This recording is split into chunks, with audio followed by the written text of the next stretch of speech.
बोलो जगदम्बे मात की जय। श्री हरि ओम श्री परमात्मने नमः। श्रीमद्वैपायन मुनि वेद व्यास प्रणीत महाभागवत देवी पुराण तृतीय अध्याय। देवी महात्म्य वर्णन। देवी द्वारा त्रिदेवों को सृष्टि आदि के कार्यों में नियुक्त करना, आदि शक्ति का गंगा आदि 5 रूपों में विभक्त होना, ब्रह्मा जी के शरीर से मनु तथा शतरूपा का प्रादुर्भाव, दक्ष की कन्याओं से सृष्टि का विस्तार, आदि शक्ति द्वारा भगवान शंकर को भार्या रूप में प्राप्त होने का वर प्रदान करना। श्री महादेव जी बोले, जो शुद्ध, शाश्वत और मूल प्रकृति स्वरूपिणी जगदम्बा है, वे ही साक्षात पार ब्रह्म और वे ही हमारे देवता भी हैं। जिस प्रकार ये ब्रह्मा, विष्णु और स्वयं मैं शिव इस जगत की उत्पत्ति, पालन और संहार के कार्यों में नियुक्त हैं, उसी प्रकार अनेक ब्रह्मांडों में निवास करने वाले करोड़ों प्राणियों के सृजन, पालन और संहार का विधान करने वाली वे महेश्वरी ही है। निराकार रहते हुए वे महादेवी अपनी लीला से देह धारण करती हैं। उन्हीं के द्वारा इस विश्व का सृजन किया जाता है, पालन किया जाता है और अंत में उन्हीं के द्वारा संहार किया जाता है। उनके द्वारा ही यह जगत मोहग्रस्त होता है। प्राचीन काल में वे पूर्णा भगवती ही अपनी लीला से दक्ष की कन्या के रूप में हिमवान की पुत्री में तथा अपने ही अंश से विष्णु भार्या लक्ष्मी के रूप में एवं ब्रह्मा की भार्या सावित्री तथा सरस्वती के रूप में प्रवेश। यदि आप मुझ पर प्रसन्न हैं और मेरे प्रति आपकी उत्तम प्रीति है, तब नाथ महामते मुझे विस्तार पूर्वक वह सब प्रसंग बताइए, जिस प्रकार वे प्रकृति रूपा पूर्णा भगवती प्राचीन काल में दक्ष कन्या के रूप में अवतरित हुई और जिस प्रकार भगवान शिव ने उन ब्रह्म स्वरूपिणी को पत्नी के रूप में प्राप्त किया, जिस प्रकार वे हिमालय के घर में पुनः पुत्री होकर उत्पन्न हुई और फिर त्रिनेत्र महादेव ने उन्हें पत्नी के रूप में प्राप्त किया तथा जिस प्रकार उन्होंने 6 मुख वाले कार्तिकेय और गजानन गणेश इन 2 महान बलशाली और पराक्रमी पुत्रों को जन्म दिया।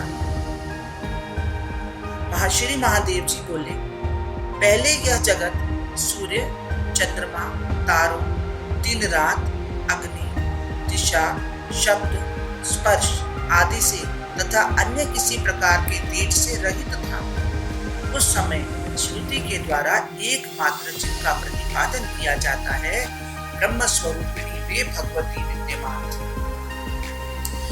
सच्चिदानंद विग्रह वाली वे प्रकृति रूपा भगवती शुद्ध ज्ञान से युक्त, नित्य वाणी से परे, निरवयव, योगियों के द्वारा कठिनता से प्राप्त होने वाली, सर्वत्र व्याप्त रहने वाली, उपद्रवों से रहित, नित्यानंद स्वरूपिणी तथा सूक्ष्म और गुरुत्व आदि गुणों से परे है।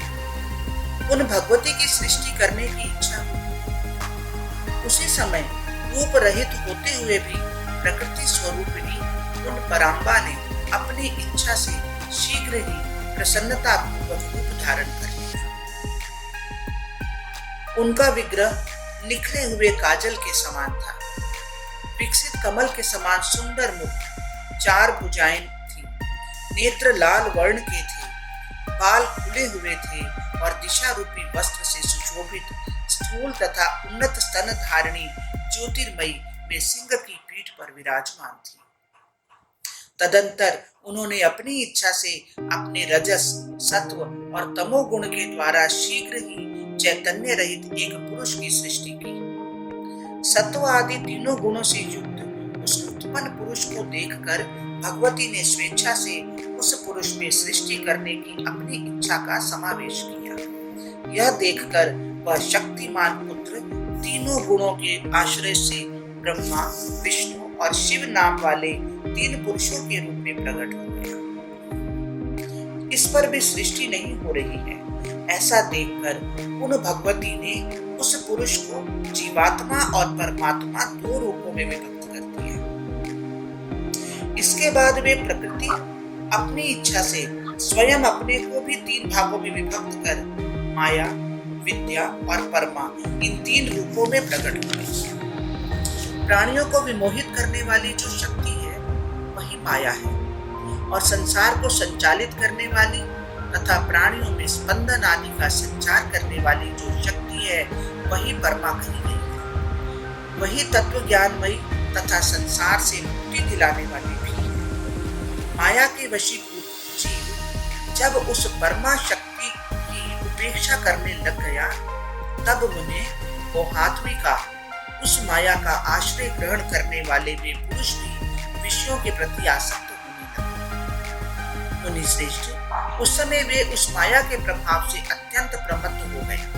तीसरी जो पराविद्या है वह स्वयं गंगा, दुर्गा, सावित्री, लक्ष्मी और सरस्वती इन 5 रूपों में विभक्त हो गई। उन साक्षात जगत पालिनी पूर्णा प्रकृति ने सृष्टि कार्य में ब्रह्मा, विष्णु तथा शिव को अलग अलग नियुक्त करके कहा, मैंने सृष्टि के निमित्त ही आप लोगों को अपनी इच्छा से उत्पन्न किया है। अतएव महाभाग, आप लोग वैसा ही कीजिए जैसी मेरी इच्छा है। ब्रह्मा अनेक प्रकार के विचित्र तथा असंख्य स्थावर और जंगम प्राणियों की निर्बंध भाव से उत्पत्ति करे। विशाल भुजाओं वाले और बलशालियों में श्रेष्ठ विष्णु जगत को क्षुब्ध करने वाले दुष्टों का संहार करते हुए सृष्टि का पालन करे और अंत में जब मेरी नाश करने की इच्छा होगी तब तमोगुण युक्त शिव संपूर्ण जगत का नाश करेंगे। आप तीनों पुरुषों को सृष्टि आदि 3 कार्यों में एक दूसरे की सहायता भी अवश्य करनी चाहिए। मैं सावित्री आदि 5 श्रेष्ठ देवियों के रूपों में विभक्त होकर आप लोगों की पत्नियां बनकर स्वेच्छा पूर्वक विहार करूंगी और सभी प्राणियों में नारी रूप धारण कर शंभु के सहयोग द्वारा स्वेच्छा से सभी प्राणियों को जन्म दूंगी। ब्रह्मन, अब आप मेरी आज्ञा से मानुषी सृष्टि कीजिए, नहीं तो इस सृष्टि का विस्तार नहीं हो पाएगा। ब्रह्मा आदि से ऐसा कहकर वे प्रकृति स्वरूपिणी परात्पर महाविद्या उनके देखते देखते अंतर्धान हो गई और उनका यह वचन सुनकर ब्रह्मा जी ने सृष्टि कार्य आरंभ कर दिया।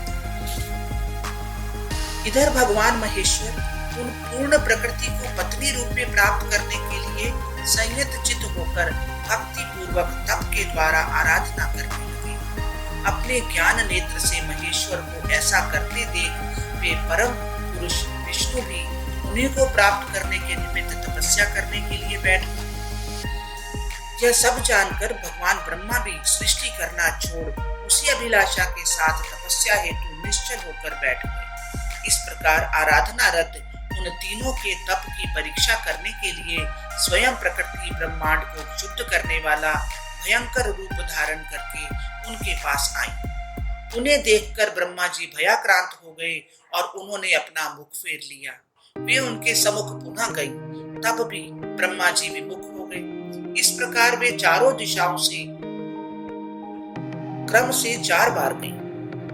इससे अत्यंत डरे हुए वे ब्रह्मा 4 मुख वाले हो गए और भय से संत्रस्त होकर वे तपस्या छोड़कर उसी समय वहां से भाग गए। इसके बाद महान भय उत्पन्न करने वाली वे प्रकृति वहां पर शीघ्र पहुंची जहां परम पुरुष विष्णु एकाग्रचित्त होकर तप कर रहे थे।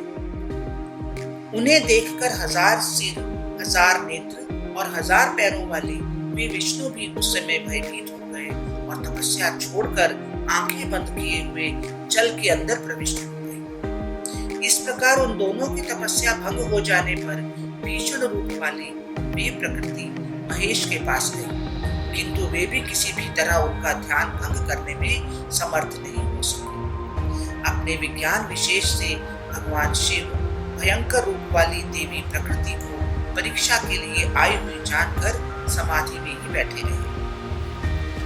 उससे अत्यंत प्रसन्न हुई प्रकृति स्वरूपिणी श्रेष्ठ भगवती जो गंगा स्वरूप से स्वर्ग में स्थित हैं, भगवान शिव को देवी पूर्णा के स्वरूप में प्राप्त। उन्होंने अपनी पूर्व प्रतिज्ञा के अनुसार अपने अंश से सावित्री होकर पति रूप में ब्रह्मा जी को प्राप्त किया।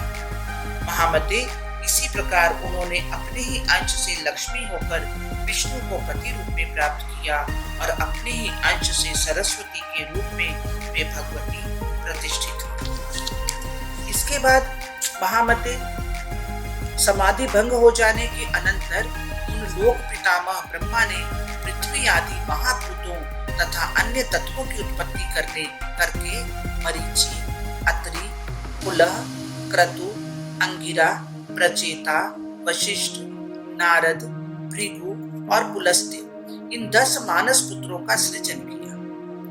महामते ये सभी 10 पुत्र समान गुण प्रभाव वाले थे। इसके बाद उन्होंने दक्ष आदि प्रमुख प्रजापतियों तथा मनुष्यों की उत्पत्ति की। तदंतर उन्होंने मानसी पुत्री संध्या और मनोभव कामदेव को उत्पन्न किया तथा पुनः स्वर्ग, मृत्युलोक और पाताल लोक में स्त्री पुरुषों को विमोहित करने के लिए काम रूप उस पुरुष को स्वयं नियुक्त कर दिया। प्रजापति ब्रह्मा ने सभी प्राणियों में विमोह उत्पन्न करने के उद्देश्य से उन्हें पुष्पमय धनुष और पुष्पमय 5 बाण प्रदान किए। तत्पश्चात ब्रह्मा जी ने अपने उत्तम शरीर को 2 भागों में विभक्त किया। उनके शरीर के बाएं आधे भाग से शत्रुपा नामक सुंदर रूप वाली स्त्री उत्पन्न और दाएं भाग से स्वयंभू नाम वाले मनु उत्पन्न। उन्होंने कामदेव के 5 पुष्प बाणों से आहत मनोहर मुस्कान युक्त उस सुंदर अंगों वाली शत्रुपा को भार्या के रूप में ग्रहण किया। उन्हें तत्पश्चात उन स्वयंभू मनु ने उस शत्रुपा से 3 कन्याएं और 2 पुत्र उत्पन्न किए। देवर्षिवर वे आकृति, देवहूति और प्रसूति नामक कन्याएं थी तथा प्रियव्रत और उत्तानपाद नाम के पुत्र थे। उन्होंने आकृति नामक अपनी पुत्री रुचि प्रजापति को, मध्यमा पुत्री देवहूति ऋषि कर्दम को तथा सुंदर स्वरूप आवाज नहीं आ रही है। आवाज नहीं आ रही। ओके दोबारा करती हूँ। सुरभि आवाज क्यों नहीं आ रही होगी बेटा? अब आ रही है? क्यों आ रही है? अब आ रही है? मुझे आ रही है। इंदू को नहीं आ रही है। इंदू आपका कुछ बंद तो नहीं है? हाँ हमें तो नहीं है। सुमन को आ रही है? बाकी सबको आ रही है? हाँ जी हाँ आ रही है। आप अपना फोन देखो, कुछ म्यूट तो नहीं हो गया आपका इंदू? नहीं आपकी तो आ रही है मुझे। अब आ गई आपकी। ये ना कुछ गड़बड़ है इसमें। अभी ऑफ हो गया था ना, ये ऑटोमेटिक कुछ हो रहा है ना। बीच में जो बंद हो गया था ना एक बार और, तो वो अपने आप कुछ हो रहा है। चलो अर्चना सुमन तुम्हें आ रही थी? हाँ आ रही। फिर मुझे नहीं आ रही थी, इसका मतलब था। बोलो जगदम्बे मात की जय। सुंदर स्वरूप वाली तीसरी पुत्री प्रसूति दक्ष प्रजापति को समर्पित कर दी। कर्दम ने देवहूति से अरुंधति आदि 9 पुत्रियां उत्पन्न की। वे पुत्रियां वशिष्ठ आदि ऋषियों की भार्याएं हुई। प्रजापति दक्ष की भी 14 कन्याएं हुई। अदिति, दिति, तनु, काष्ठा, अरिष्टा, सुरसा, तिमि, मनु, क्रोधवशा, ताम्रा, विनता, कद्रु, स्वाहा, भानुमति ये उन कन्याओं के नाम कहे गए हैं। उन्होंने उनमें से स्वाहा नाम की कन्या अग्नि को और शेष 13 कन्याएं ऋषि कश्यप को प्रदान कर दी। कश्यप ने स्वयं उन पत्नियों से नानाविध प्रजाएं उत्पन्न की। तब उन प्रजाओं से संपूर्ण जगत व्याप्त हो गया। इस प्रकार भगवान ब्रह्मा ने सारे संसार की सृष्टि की। तदंतर देवी प्रकृति ने उन ब्रह्मा से कहा, महामते द्विजगण तीनों संध्याओं में जिनकी उपासना करते हैं वे सावित्री मेरे अंश से उत्पन्न हुई है। वे सरस्वती और लक्ष्मी भी मेरे ही अंश से उत्पन्न हुई है, जिन्होंने अपनी लीला से तीनों लोकों के पालन करता विष्णु को पति रूप में प्राप्त किया। आप दोनों ब्रह्मा तथा विष्णु विषयासक्त हो गए। देवर्षिवर उन साक्षात परा प्रकृति को पूर्ण भाव से पत्नी रूप में पाने की अभिलाषा करते हुए भी शिव परम योगी बने रहे। इस प्रकार उनकी तपस्या में रत उन भगवान शिव से परा प्रकृति जगदम्बिका ने प्रसन्न होकर प्रत्यक्ष रूप से कहा। प्रकृति बोली, शंभो आपका कौन सा अभीष्ट वर है, मुझसे मांग ले। आपकी तपस्या पूर्ण उपासना से परम प्रसन्नता को प्राप्त मैं वह वर आपको अवश्य दूंगी।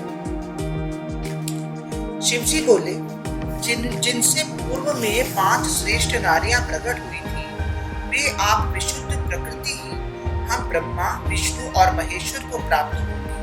उनमें से अपने अंश से सावित्री के रूप में उत्पन्न होकर आप ब्रह्मा जी को प्राप्त हुई और अपने ही अंश से लक्ष्मी एवं सरस्वती होकर विष्णु को प्राप्त हुई है।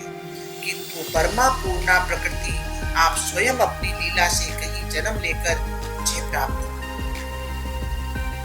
प्रकृति बोली, दक्ष प्रजापति के यहाँ अपनी माया से उत्पन्न होकर मनोहर शरीर वाली पूर्णा प्रकृति मैं ही आपकी भार्या बनती। जब दक्ष के यहाँ उनके देहाभिमान से मेरा तथा आपका अनादर होगा, तब अपने माया रूपी अंश से उन्हें विमोहित कर मैं अपने स्थान को चली जाऊंगी। महेश्वर, उस समय आपसे मेरा वियोग हो जाएगा, तब आप भी मेरे बिना कहीं भी नहीं ठहर सकेंगे। इस प्रकार हम दोनों के बीच परम प्रीति बनी रहेगी। श्री महादेव बोले, मुनि श्रेष्ठ, वे परमेश्वरी प्रकृति महेश्वर से ऐसा कहकर अंतर्धान हो गई और शिव के मन में प्रसन्नता व्याप्त हो गई। बोलो जगदम्बे माते की जय। हरिओम तत्सत, हरिओम तत्सत। हे महामाया, ये पाठ पढ़ने में, सुनने में, सोचने में, समझने में जहाँ भी कहीं कोई त्रुटि हो, उसके लिए हम बारंबार क्षमा प्रार्थी हैं मां। और जो कुछ पढ़ा गया, सुना गया, सोचा गया, समझा गया, सब कुछ श्री कृष्ण अर्पणमस्तु। हे कृष्ण, आप इसे स्वीकार करें। जय जय श्री राधे, जय जय श्री राधे, जय जय श्री राधे।